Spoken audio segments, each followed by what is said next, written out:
સાહેબ આ ગાયોની હું નાની નાની વાછડીઓ છે કે શું છે? નાની નાની ગાયો વાછડીઓ નથી, આ નાની નાની ગાયો છે. પુંગુનું નામની બ્રીડ છે, આંધ્ર અને તેલંગાણામાં જોવા મળે. હા. આ તો બહુ નાની નાની ગાયો જો જો નાની નાની એટલે એની હાઈટ હોય 2.5 ફૂટ આજુબાજુની, 2 થી 2.5 ફૂટ. 2 થી 2.5 ફૂટ એની હાઈટ હોય. કેવું હોય તો વામન સ્વરૂપની ગાયો વામન સ્વરૂપની ગાય કહી શકીએ દેશી ભાષામાં આપણે કેવું હોય તો. બરાબર. અને આ ગાય તમારે ઘરે અને ફ્લેટમાં, બંગલામાં અને ફ્લેટમાં રાખી શકો કૂતરાની જગ્યાએ. અરે આ તો રાખી શકે ને, અત્યારે ઓલા ડોબરમેન ની મોટા મોટા કૂતરા રાખે છે, એના કરતા ગાય રાખવી શું વાંધો આપને? હે નહીં આજ રાખવી જોઈએ. કૂતરા રાખવાની કરતા ગાય રાખવી સારી. ઈ ક્યારેક તમને ભવિષ્યમાં હેરાન કર્યો, કારણ કે જાત એવી ને, આ જાત હોજી કહેવાય.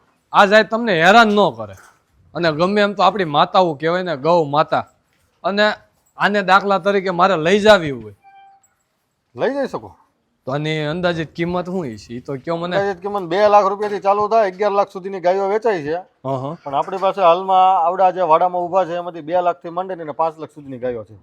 2 લાખથી માંડીને 5 લાખ સુધીની નાની નાની ગાયો.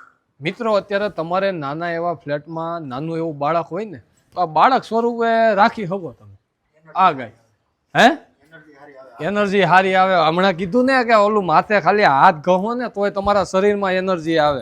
આ ગાયું હોજ્યો એટલે તમે જો કહેવાય ને મિત્રો કે કૂતરા કરતા પણ હોજી આ ગાયો જો તમે આસાનીથી આમ જો હાથ ફેરવી શકો અને તમારા શરીરની એનર્જી વધારી શકો હાથ ફેરવવાથી. એક કહેવાય ને કંઈક લોહીને અવર જવર કરે, ઓલા પેરેલિસિસ આવ્યા હોય એ બધાને કામ કરે. આ જો આમ હાથ ફેરવી ગાય માતાની માથે હાથ ફેરવો ને, તમારું લોહી હરતો ફરતું રહે અને એને થોડીક મજા આવે અને તમારી હારે હળી મળીને રહે.